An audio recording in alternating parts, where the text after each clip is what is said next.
Hey, welcome back to Cleftlan Nights, the never-ending story that takes place in many alternate worlds. Disclaimers, yo.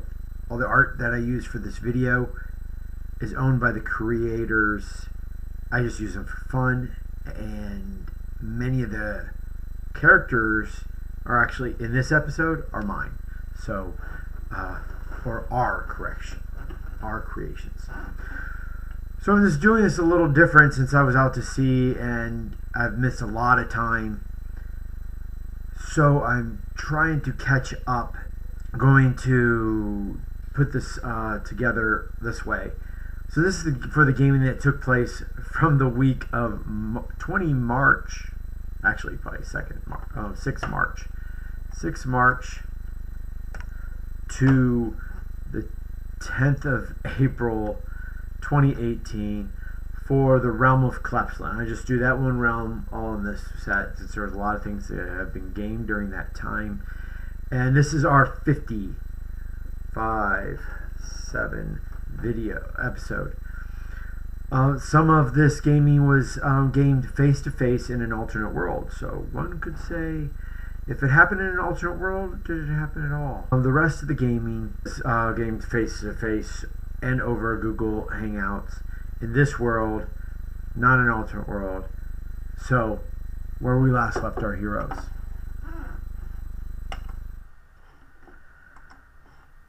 So, where we last left our heroes, it is Cleftlan, day 3, real early in the morning, pre-dawn morning.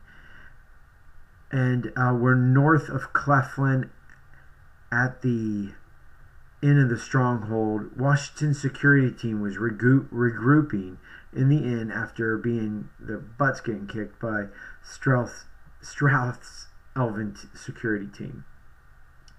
The Bloodstone brothers had chose to change their powers, and it is the night that it's Thursday early in the morning, and it's raining and dark. Alex returned after a failed plan to defeat Strath. Washington's security team is made up of Alex Prentiss, Brendan Cranova, Hans Kaiser, Yu Hunyu, Alora Clendathu, George Washington, Lorenzo Theory, May Lee, Runestone, and Sam Knoxville. George helps his team decide on what to do this night. They decide that doing something is better than nothing, which means to pursue Strath and his team. George informs the team that they are able to fly at night in the darkness, in the rain. Hopefully, the dragons won't take notice of them. Unfortunately, you will be unable to see in the dark. So it'll be very difficult. And they hope that the elemental Hans power is changed to a cross elemental, that he'll be able to sense his way through and to guide them. So with their new powers, the Blood Brothers, Hans and Yu, decide that to fly ahead of Strath's group, going straight north, connecting with the road, hopefully way ahead of them. Only Alex, Hans, and Rune can fly. Han carries Lorenzo, and Alex carries Yu. And Rune doesn't carry anybody but herself. So, into the darkness. The rain pours on them as they fly north, tethered together in the sky above the trees and the road. When they finally see Strath's wagon, it is about to reach the bridge over Trouble's Water River. Then suddenly, from Hans' Bloodstone, Brandon arrives. Hans has to grab him to lower him down to the road, but he's not Hans doesn't have super strength, so he can't keep him up and doesn't have the anti-gravity thing anymore. So they have to go down towards the road. Hans proceeds on after he drops off Brandon. He goes over the bridge and the wagon, and with the others tethered behind. In the river, Brandon takes the abilities of fish and swims across the river. Remembered his druid powers. Landing on the other side ahead of the wagon, Hans sets down the others and controls the stone to grab the wheels. Brandon also controls the roots on the road so that if should they get off the bridge, that they get stopped by the roots. Strath's security team is made up of Elion Veriari, Fig Dewdrop, Halinor Glenrees, Mila Sarkailin, Strathmore, Vardan, and Varron Aldrale.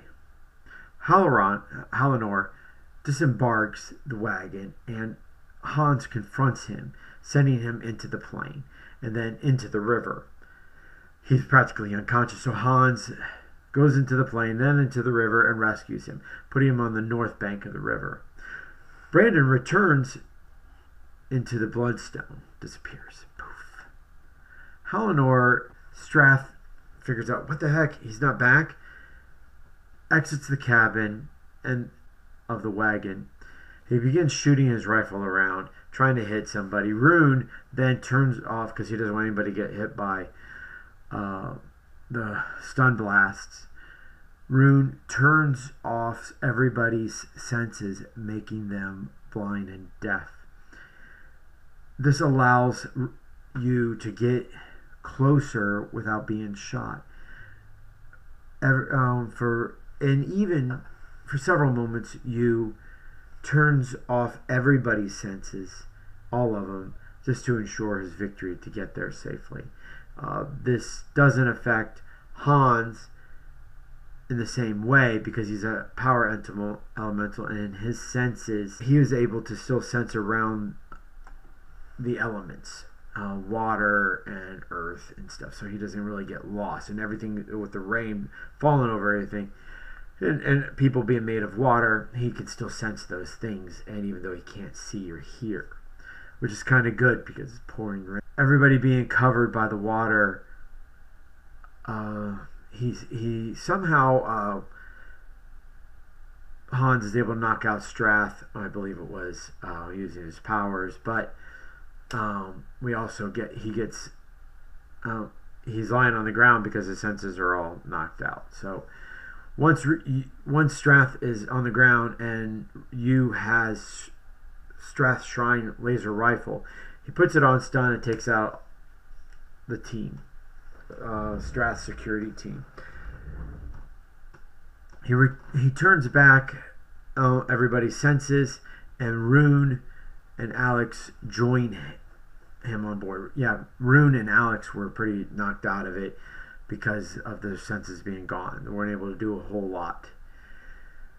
They decide to turn the wagon back since they haven't heard back from Lorenzo. Lorenzo disappeared right at the beginning of the battle, piping back to the inn of the stronghold. Then it takes them some time to turn this wagon around because these roads were meant one way, turn around at a certain location and come back, not to turn around midway on a one-lane road. So Yu keeps the team feeling warm and dry, even though they're not. Rune takes care of the horse, and Hans, using his earth control, turns the wagon around on the road. Kind of jacks up the road a little bit, but he tries. Alex takes Strath's swimsuit from him. She's make him completely naked, but hey, it's a swimsuit. They head back over the river in the wagon once everything's hooked up and ready to go. Hans keeps his head burning a flame to light the way. They barely make it off the bridge when a wheel breaks. Yeah, because it was kind of messed up from the earth controlling it, the earth locking down one of the wagon wheels, and busts after all, and with all the weight on board too, because they're a lot of people on here now. Strath's team and George's team. The remainder of George's team here. And that's about the time that Brandon returns. Brandon and Hans use their powers to fix the broken wheel. Using stone and wood, they together, they make a very strong but heavy wheel, harder for the horse to pull. So now they're not moving very fast, but they're moving along. Brandon, unfortunately, disappears again into the bloodstone, and the team pushes on. Along the way, Hans senses an ogre, which he accidentally scares off, and a town of fairies. They don't do much about that. They just push on. It's rain and darkness all around them. Not much for these other things that are along the road that would have messed with them, probably, if had not there been rain. Pouring down rain, too. Relentless. Brandon returns later while they're on the road. He makes, it's his idea, but they make a cage that they could put Strath and his team in along the road forest. The team remained unconscious from the shrine rifle stun blasts. You know, there's so many shots on the blast, and they were running out, so they had to do something. So they left them locked up in a cage made of vines and trees and, you know, pretty strong stuff, and they have no weapons now. Strath's team, because you and the rest of them kept their weapons. Finally, George's team returns to the end of the stronghold, where when they return, they find that things are in a dire situation. The rest of the team was attacked by werewolves. Yes, werewolves.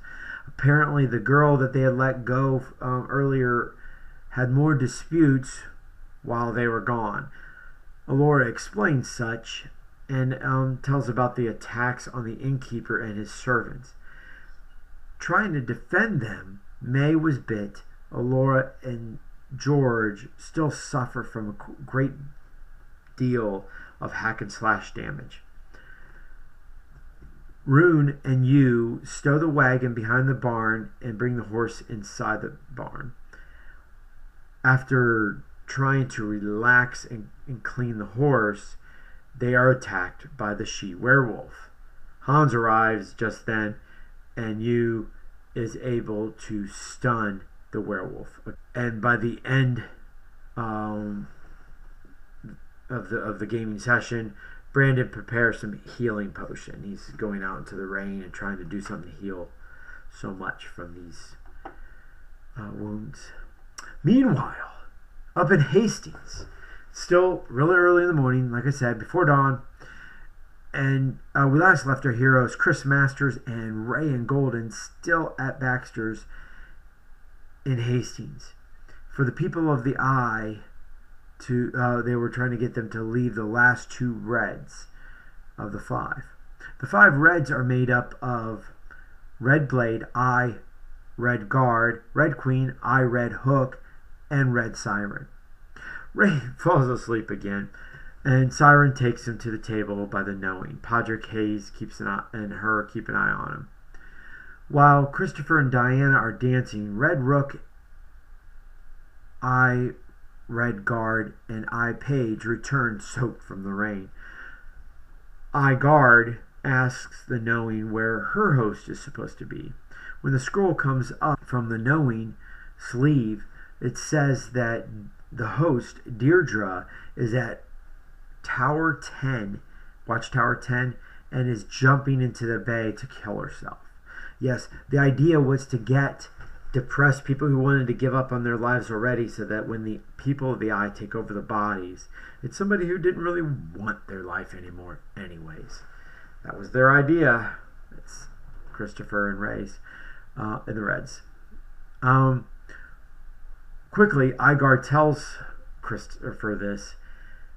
He immediately possesses Ray's body, and then splashing water onto the floor, goes into the elemental plane of water.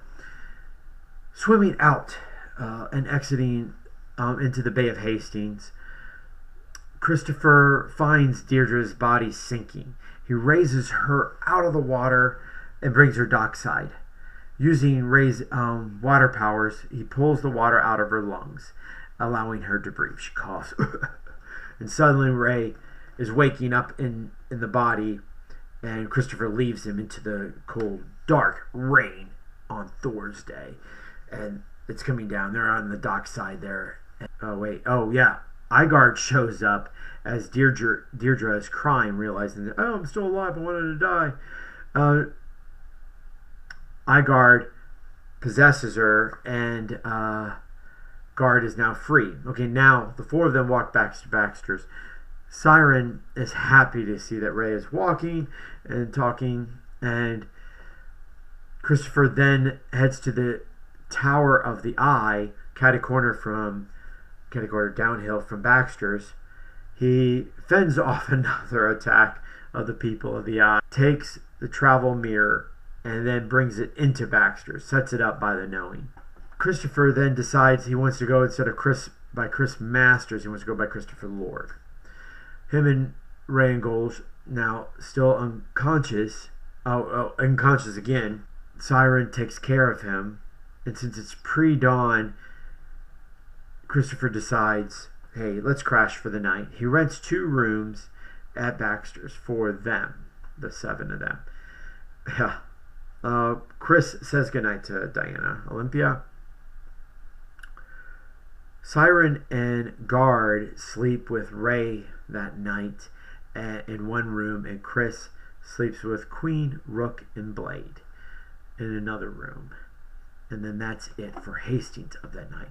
But since I was temporarily connected to another alternate world, I get to game with some others.